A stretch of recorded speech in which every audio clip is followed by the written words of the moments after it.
Slendy, Ego, Slendy, hey. Hit it out the park. Hit him with a strike.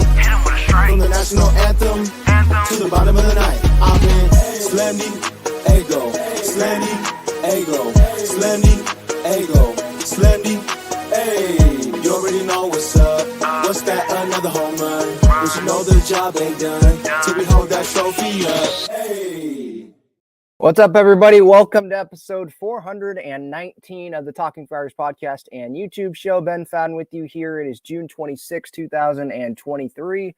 It's an off day for the Padres. I did want to do a show today just talking about if this is the newest low point of the San Diego Padres season. I think we can all agree that it is. There's also something I want to talk about with the Padres, and there's a narrative that's been out there now that I'm seeing about the team not caring, the team not having fight. And so I'll get to that. There's also some news about Jackson Merrill. So it's not going to be as long of a show today, but I just wanted to get on here and still chat with some Padres fans here on this off night. If anyone's here in the chat, feel free to give your thoughts, and I'll mention them on the show, and you can give a super chat if you want to make sure that I get to your comment or your question. Just waiting for some people to get in here. It wasn't really a planned show, but kind of just last minute, just chose to hop on here. Just a quick reminder before we get going, my code Talking Friars, use that code to help you, $20 off your order on SeatGeek. And then you can also click that link in my description if you want some good San Diego sports swag. With Breaking Tea, Aztecs, Padres, Wave.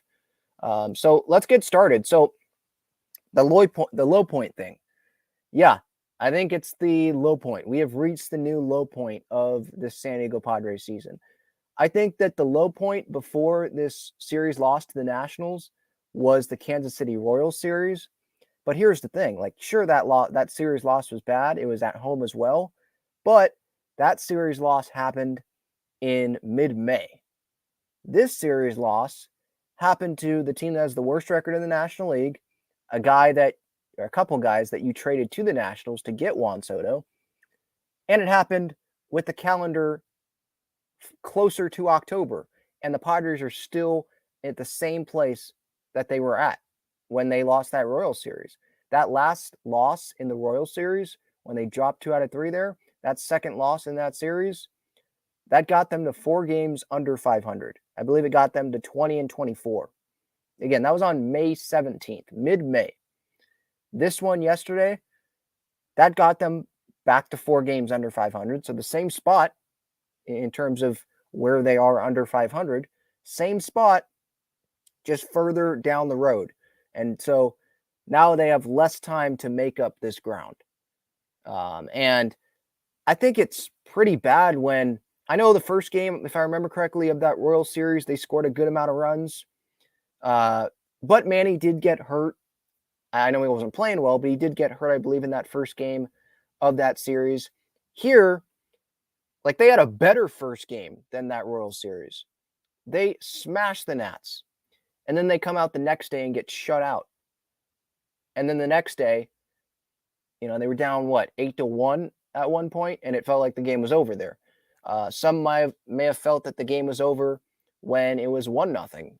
And that gets us into the fight thing. Does this team have fight? Does this team care? And I'll get to that. But yeah, will there be another low point in this season? Because right now, the new low point is this. It's right now where the Padres stand. After the game, I think what also contributes to this low point is I think in mid-May, you could still get away with, yeah, it's early. They'll turn it around. But now when we're in June, we're almost in July here, and you lose a series to the Nats, and players in the clubhouse, they're like, they don't know what's going on. They don't know why something's happening. Obviously there's going to be fans that are bashing the Xander Bogaerts contract and all that. I think it's still way too early to really evaluate that.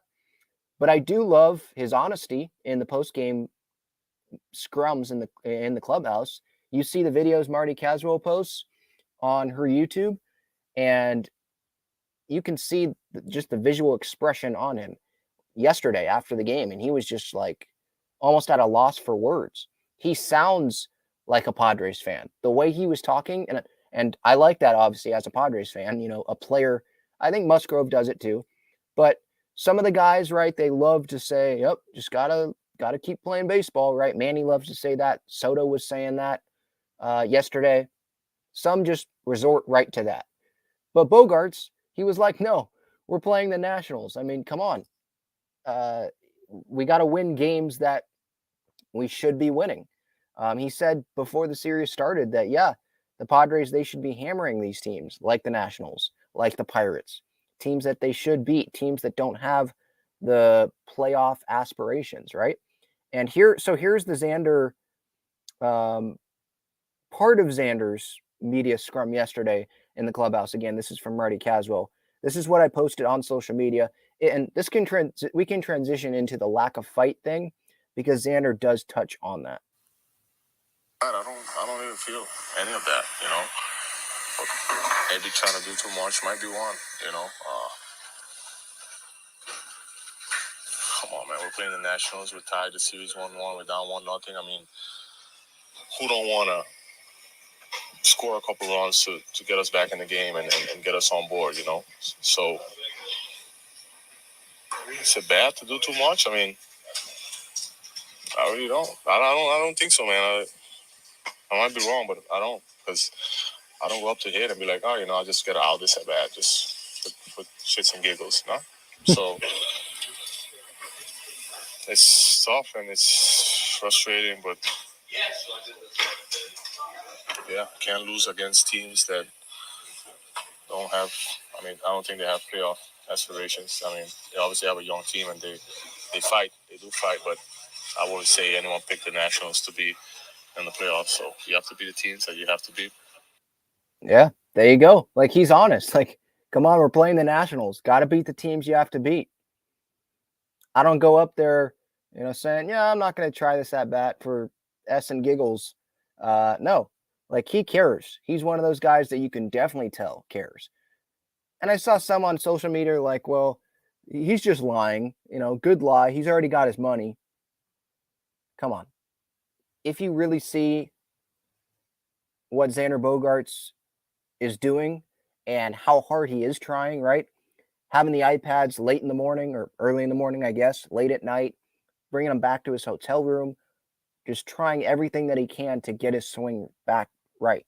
You see the visuals of that video. You hear him and his voice, and it's like he sounded kind of like me, I think, yesterday. Kind of just depressed, not a ton of energy about the team, because I'm just going to reflect the same energy that this Padres team is giving us, just not a whole lot of reason to be energetic about the team. And going to that lack of fight thing, because that was obviously asked by some people in the media yesterday, and there are some people on social media that have that take as well, that they have no fight. Some people I have seen saying that they don't care, and I totally disagree with that. I think that the people saying the team doesn't care, or they're saying the team lacks fight. One, look, lacking fight and don't care, are those two different things? Because if you lack fight, then that's telling me that you don't care. If you don't care, then you probably do lack fight, right? So for those that want to say, well, I didn't say that they don't care. I'm just saying they don't have fight. Well, no, you are saying they don't care, because don't care and don't have fight, aren't those connected?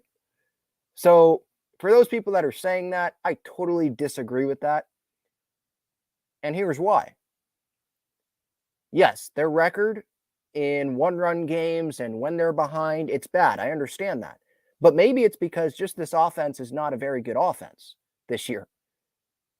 I don't think it's because of a lack of fight or a lack of care. Xander Bogaerts doesn't care. Look what he has done, right? Look at how he is sounding in these post-game media scrums. You're telling me Juan Soto does not care? when he has millions of dollars on the line? You're telling me Manny Machado does not care? Did he get his money? Yeah. Has he won a World Series yet? No. There's motivation right there. You're telling me he doesn't care. Come on. I just don't buy that. You're telling me Fernando Tatis Jr. doesn't care, doesn't have fight when he has a lot of making up to do. He hasn't won a World Series. He saw what the team did going to the NLCS last year without him. You don't think he's motivated to bring this team to that next step and get them all the way there? He's not motivated by that? He doesn't care? Give me a break. You see Jake Cronenworth when he pops out, he strikes out, how pissed off he gets at himself. You're telling me he doesn't care? Stop. Stop. Like they lack fight. Come on. Are there sometimes, for those that want to say, oh, they lack fight because Manny doesn't hustle down the line 100% of the time. He's trying to stay healthy. Like if there's an error, he hits a ground ball to shortstop, it's an easy grounder to short. Maybe Bogarts doesn't hustle all the way down the line, or Tatis doesn't hustle all the way down the line. That doesn't mean that they lack fight or they don't care. If there's an error, a bad throw, guess what? They're safe anyway because the ball gets airmailed. So they're just trying to not strain something. They're trying to be smart so that they can be on the field for the whole year. Little things like that from some people in the fan base or some people that aren't fans. They don't care. They lack fight. They got their money and stopped caring. Stop. Stop, please. That pisses me off. Like, come on. This team going into the year, World Series expectations. Franchise has never won a World Series. The players know that. You're telling me that they're fine. They don't care that 40,000 people go home upset most nights at Petco Park this year. They don't care. Come on. They don't care about being embarrassed a lot this year. They don't care. They're fine with being embarrassed and they're not going to try to get better at it. Stop. Of course they care. Of course they're going to keep fighting. Come on. That's my thoughts on that. Does anyone disagree? If you disagree with me and you think that this team doesn't care or they lack fight, let me know. I'd love to hear your thoughts on that. Check out Gaglione Bros' famous cheesesteaks and garlic fries on Friars Road. You can visit their website, gaglionebros.com, for their entire menu and enjoy their cheesesteaks and fries at Petco Park and Snapdragon Stadium as well. Okay, so Dara says we have no fight at all, no passion, no emotion. Bob already yelled at them in the beginning of the season, and Xander just called them out. Isn't that an example of fight right there by Bob Melvin calling out the players and being pissed off? Xander saying what he said yesterday, isn't that them caring? Like, isn't that proving your own point wrong? Are there times where some players could have given a better effort on certain plays? Sure. But to say that they have no fight at all, no passion, no emotion, I disagree with that. You're not going to see a bunch of emotion probably when you're not playing well, because it's not fun to be losing all the time. What was the first low point? Well, yeah, I don't know. Maybe back in spring training when Musgrove got hurt. That sucked. And then, hang on. If we look at their schedule, I'm sure that there's some other low points. The main low point, obviously, for me, that stands out, I guess, crushing, I guess you could say, was they lose that Dodgers series at home. Then they go to Minnesota. They go to LA. They get embarrassed there. Those are some low points there, I would say. Bomel calling out the team, I would say. Yeah, just looking through this schedule here, that stretch there does stand out. So they get swept by the Dodgers, 4-2 loss, 4-2 loss, 4-0 loss. That's a low point there. But the next series right after that was losing the Royals series. So it was kind of in that area right there. That was that right there, the low point.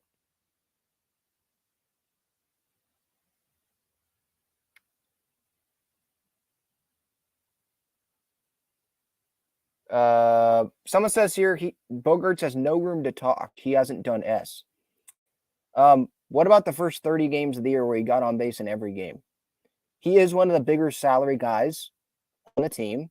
He's one of the leaders of the team. So he does have room to talk, actually. This isn't Tom Cosgrove saying this. This isn't Steve Carlton or whoever the dude was. What was his name? Matt Waldron? It's not him saying this. He's one of the leaders of the clubhouse. He does have room to talk. He can talk. And he's the first one to admit, yeah, I need to be better.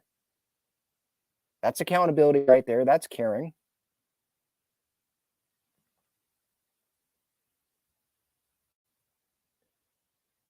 Yeah, Devin says Nelson Cruz shrugged his shoulders when he was asked about the struggles. He doesn't know either.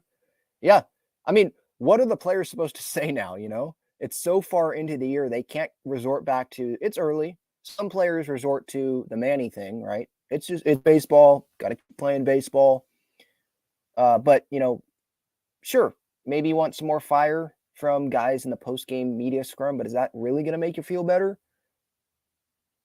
Maybe between games, like on an off day here. But what happens the next game and they don't show up? You know, how are you going to feel? You still going to feel good even after a loss because, oh, well, the media scrum a couple days ago, this guy said this, you know? But yeah, like, what are they supposed to shrugging the shoulders? And I don't know, because they're trying everything, I would imagine. They're getting all the information that they can get. Xander was talking about yesterday how there's a pitch. He gets a pitch and he thinks he's going to smash the ball, and he does, but it goes backwards instead of forwards, right? Like he squares it up, but it's foul straight back. So he is kind of on it, just not perfectly on it, you know? So yeah. So, or he swings and misses through a pitch and he's like, how the heck did I miss that? It's just a lot of, yeah, I don't know. I don't know what the heck's going on. And yeah, that's not encouraging if you're a Padres fan. But if you were in that spot, like, what would you say? When you have been great throughout your career and this is what happens this year, you're probably not used to it, you know? Brent says X is clearly battling significant pain in the wrist, and he's still been a million times better than Manny and Jake. And well, Xander, he recently told the media that the wrist thing has been gone for a couple weeks, I think. So if it's not gone, he's not using it as an excuse for sure. So again, being accountable. He is the first guy to say, yeah, I suck right now, and I love that.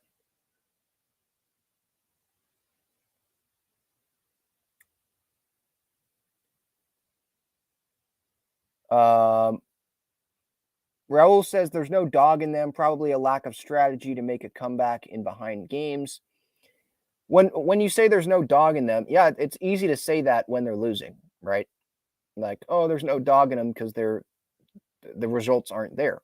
Would you be saying there's dog in them if they won by 1 run in some of these 1-run games? You probably would, right? But I think you have to go back and look at the situations of those games and who was up at the plate. And sometimes hitters are just struggling. When you're struggling at the plate, you probably still care, and it's just not going right. Sometimes that is baseball. I don't want to make excuses, like they have to be better, but sometimes that's how it is in baseball. You know, for some reason, it's just not going right. And Bogaerts has mentioned that. He did also mention, I see Brent here in the comments about the being mentally fragile. Bogaerts didn't say that, but he did mention how it feels like when they're behind 1-0, it's like, oh crap, we got to get it together here. You know, like kind of essentially saying, oh, panic mode. But so maybe that's trying too hard, but when you're trying too hard, guess what? That means you are trying to fight. That means you do care because you're trying too hard. But Bogaerts is like I played earlier. Is it bad to try too hard?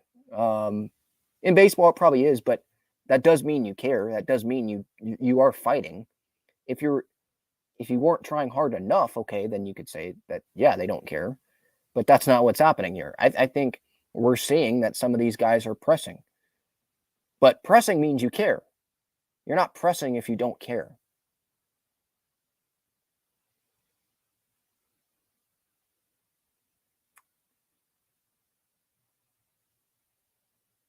While I scroll through these comments, just a reminder about Underdog Fantasy.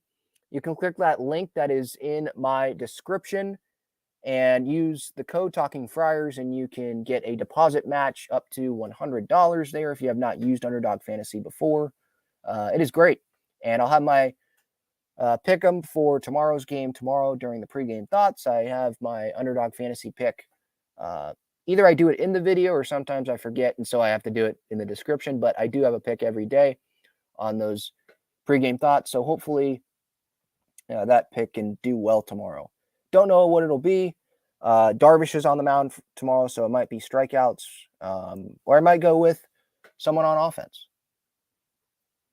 Probably shouldn't, but it is the Pirates. I mean, the Pirates suck. Holy cow. We'll get to them. We'll get to a series preview with them here in a little bit.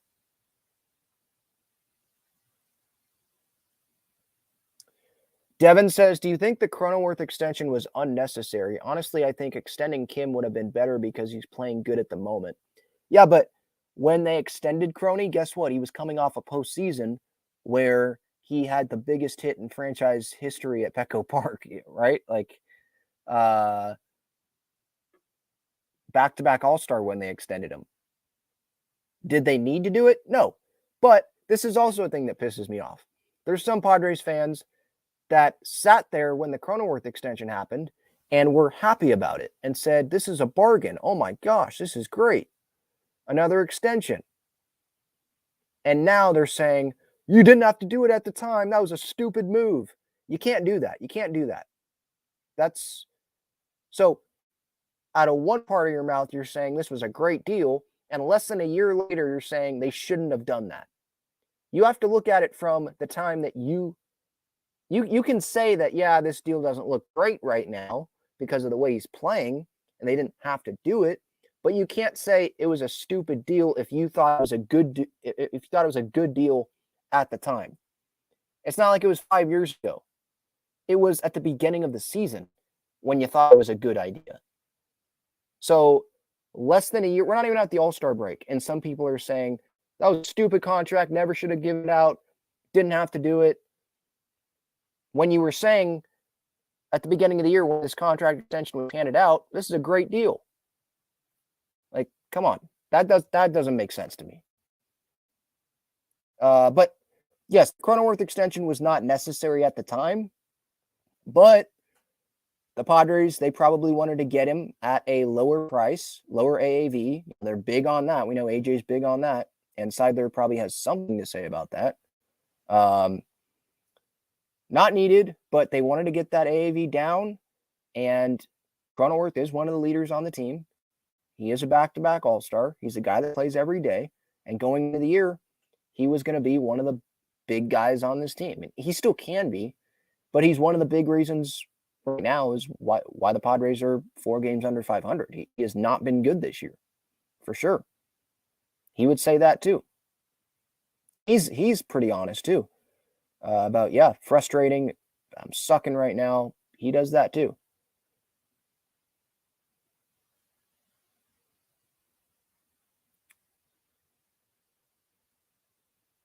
Tim Hill for president.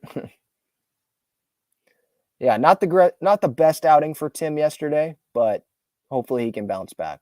It feels like he's either really good or he sucks. And yesterday was one of those days where he was just not good. Spudnuts, is that the username? Says, Ben, who will be our all-stars? I think Hader's going to be an all-star. I think Tatis will probably be an all-star. Tatis or Soto, at least one of them. Maybe both, but probably one of them. And then maybe a starting pitcher. Maybe it's Snell in Seattle.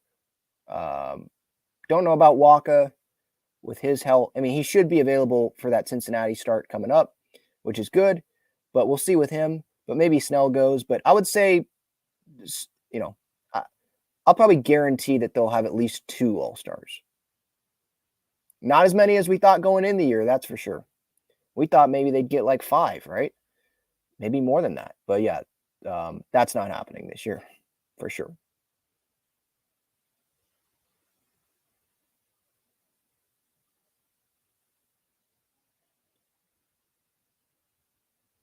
Steven says, a little off topic, Ben, but just curious, is it true that you worked for the Knicks? Yes. Yep. Knicks are my team.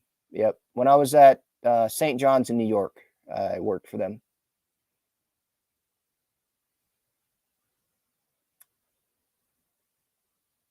Apollo Katsu says, are we going for Ohtani? I don't know. Yeah, I don't know. That's down the line. Like, we got to worry about this team's struggles now.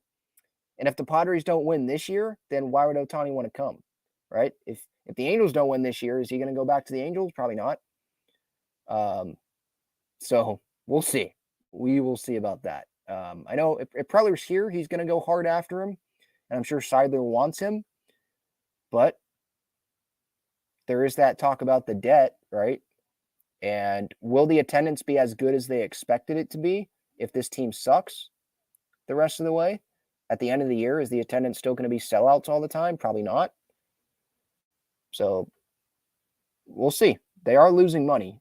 It feels like they are losing money this year. It feels like with the high payroll, like you can only make so much money from coming in from ticket revenue, you know?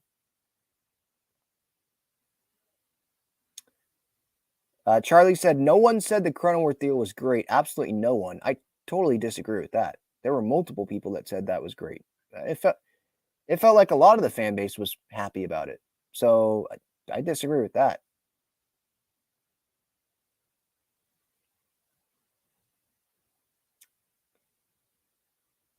All right, I did want to get to Jackson Merrill real quick. He is going to be he has been selected to the Futures game this year, which is going to be played in July in Seattle. That's before the Home Run Derby.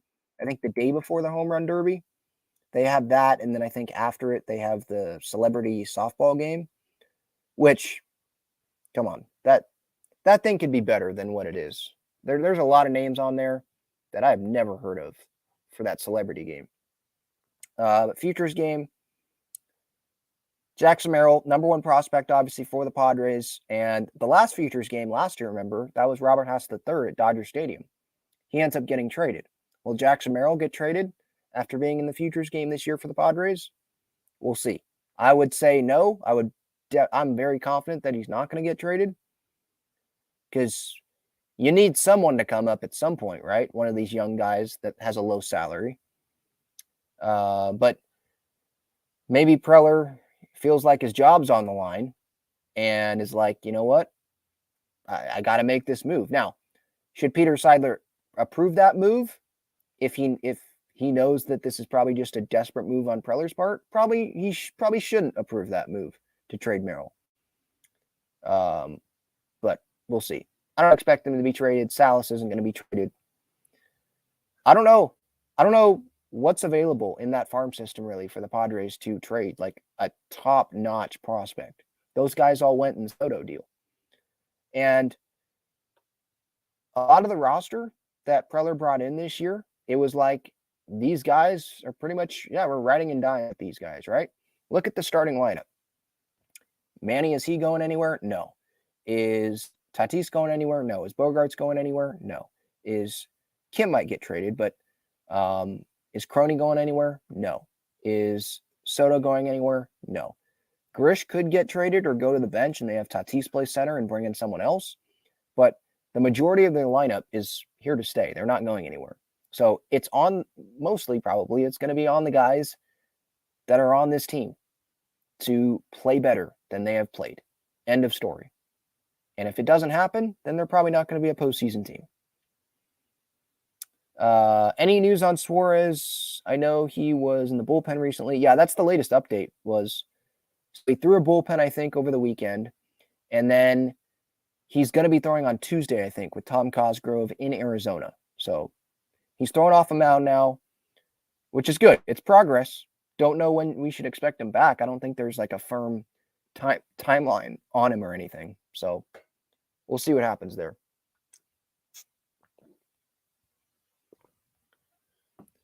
Sorry, I had to get a drink of water there. Devin says, I heard Tatis was left out of the first round in the votes. It's unbelievable to me. Gurriel is better than Tatis. He's not, I don't know if he's better than Tatis. I mean, I haven't looked at the stats, but I think that some fans are just voting. They're looking at the numbers on the vote thing for MLB.com, and they see this guy has better numbers, so they vote him. Or some people, maybe they don't like Tatis because of the PEDs, and they hold that against him. Yeah. Gurriel's not a better player than Tatis, but he might be this year. Let me look here. Lourdes Gurriel Jr. I'm not talking about Yuli. So a 120 OPS plus for him.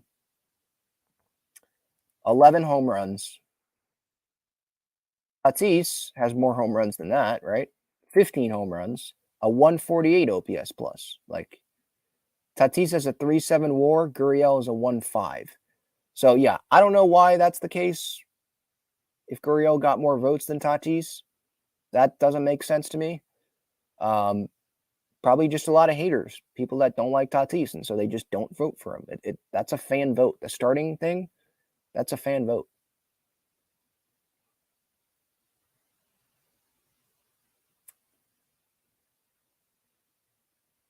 Raul asks, what's the word on Waka? He should be able to go for his next start against the Reds. I think that's on, when is that, Thursday? Or is it against the Pirates? When is his next start? I think it's against the Pirates, or not the Pirates, the Reds, yeah. I'm getting these series confused. Pirates for the next 3 days, Tuesday, Wednesday, Thursday. Then I think Friday, it should be Michael Waka. He should be lining up for that day. So they were just being precautionary there, having Waka not go on Saturday, having Waldron pitch. And the pitching was not the reason why they lost on Saturday, obviously. It was the offense. Scoring 0 runs, you're not going to win. Irish says, what's up, Ben? I feel like everyone is waiting for a hammer to drop in the clubhouse right now. What's that hammer, though?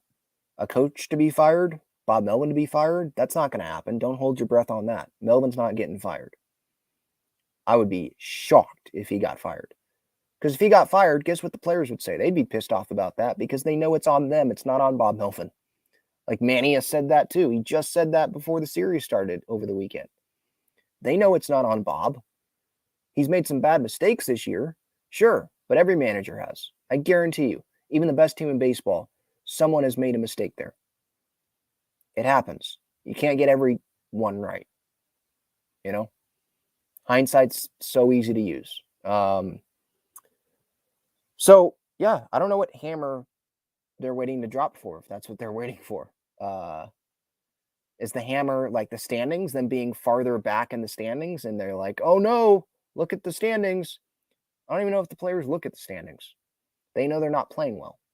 They're in it every day. They know they're not playing well, and I'm sure a lot of them are pissed off about it. All right.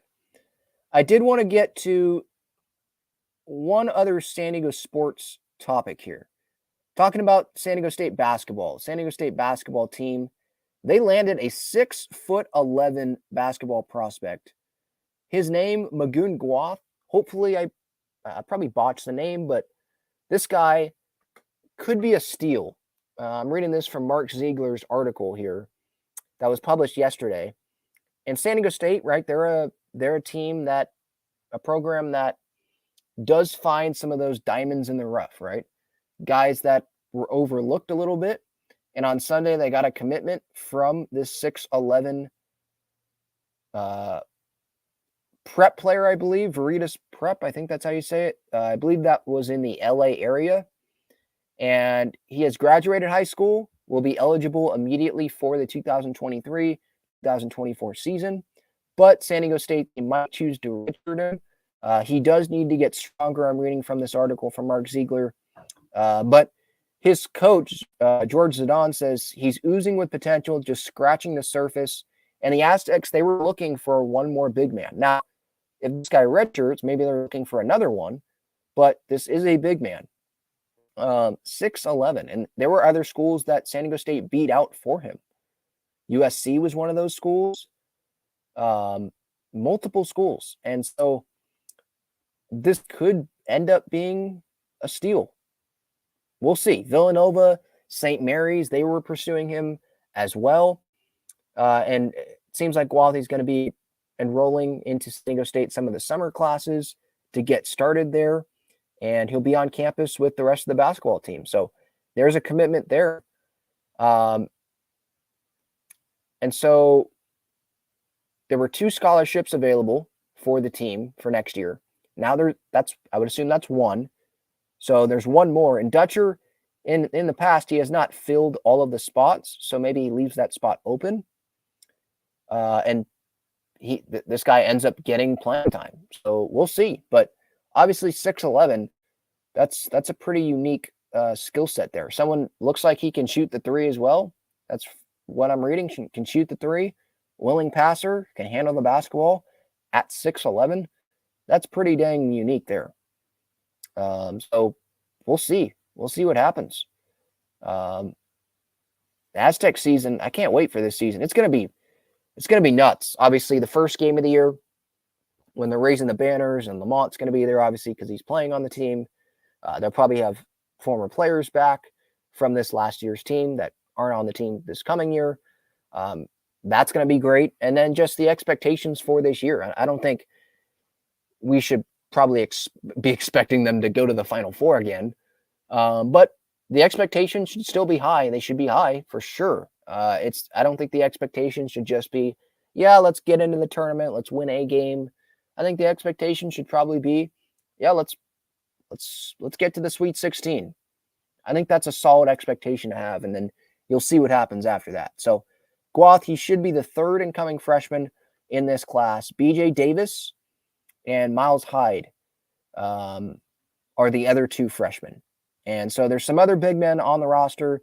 Marsha Johnson Jr., there's Elijah Saunders, Hyde, and now Guath right here. So we'll see. We'll see how much playing time he gets, or if he redshirts. I think the Aztecs are going to be expecting some big things from some of the big men that did not get a whole lot of playing time last year, because Mensa was there, Rope was there, Keyshawn Johnson was there taking up some playing time. So they're going to get an opportunity, and we'll see how they do. All right. Any more comments here about the Padres?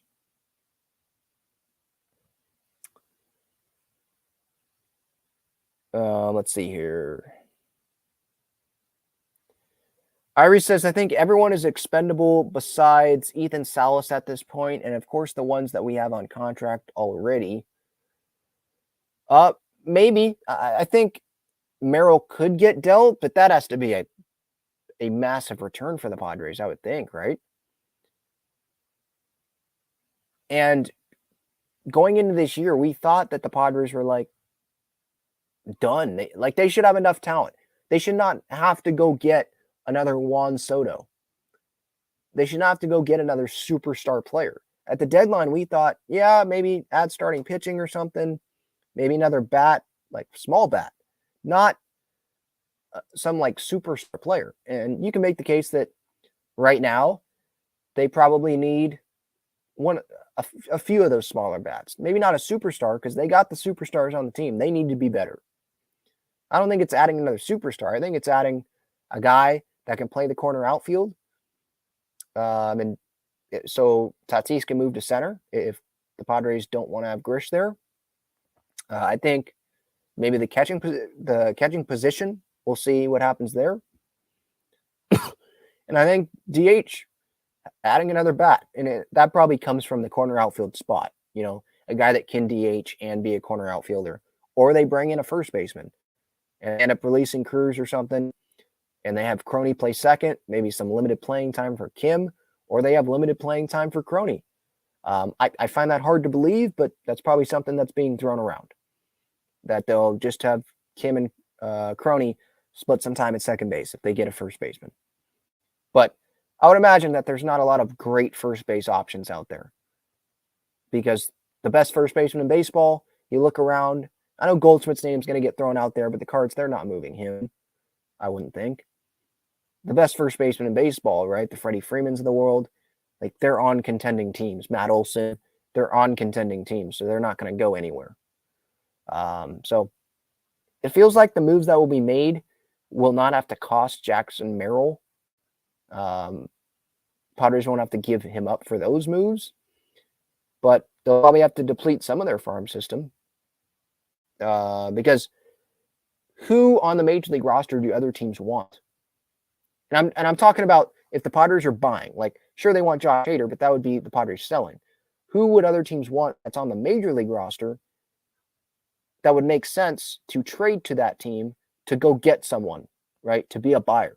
Who are you taking off the roster that's appealing to people, right? Like, would it be, is Grish a guy? Is Kim a guy? Well, it wouldn't just be that, right? I think the other team would want something else other than that because there's flaws in those guys. So AJ's in a tough spot. And you hope that he doesn't make that desperate move, right? Try to save the season or save his job. That's not what you want because then the Padres could get screwed more because they give up a top prospect and that's one less guy. And bringing in another star player, there's already a bunch of stars on the team. That star player could come over and not do anything either. I think it's up to the stars that are on this team. Those are the stars. Just, they're the ones that got to be better. And then Preller, he can make moves on the edges, I think. Quick Pirates Padres preview because I did forget to do that. So the Pirates, look, they're 35-42. They got off to a hot start this year, but in their last 48 games, they had an off day today. Last 48 games, they're 15-33. I'm sorry. That's a team that you got to beat. 1-12 in their last 13 games, the Pirates are. 1-12. We think we have it bad? We do because of our expectations, but look at the Pirates. 2P team, sorry. Look at the Pirates. 1-12 in their last 13. They've got young players, right? Henry Davis they called up. Brian Reynolds is on the IL. O'Neal Cruz isn't on the active roster. He's hurt, obviously. Like, this is a series you got to win. I know it's a lose-lose for the players, but you're speaking to the players here, you put yourselves in this spot by not playing well.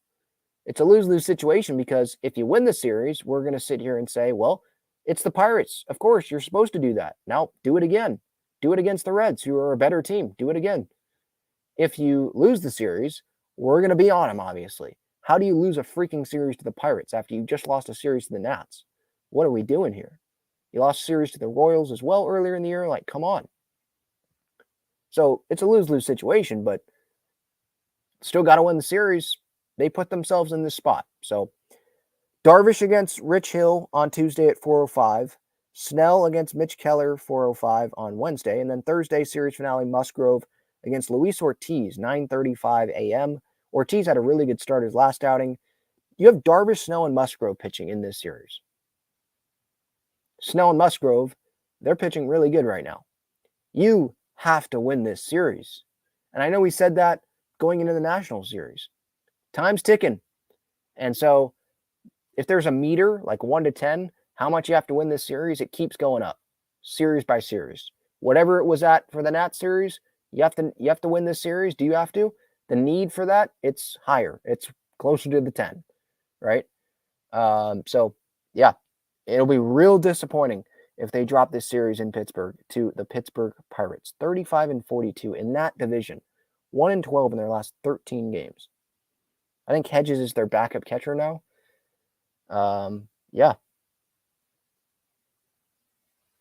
It sucks that we're even in this position. But, Pirates, one of the worst teams in baseball. Padres, they're playing like that right now, or at least the offense. They have the worst offense in baseball with runners in scoring position. So we'll see what happens.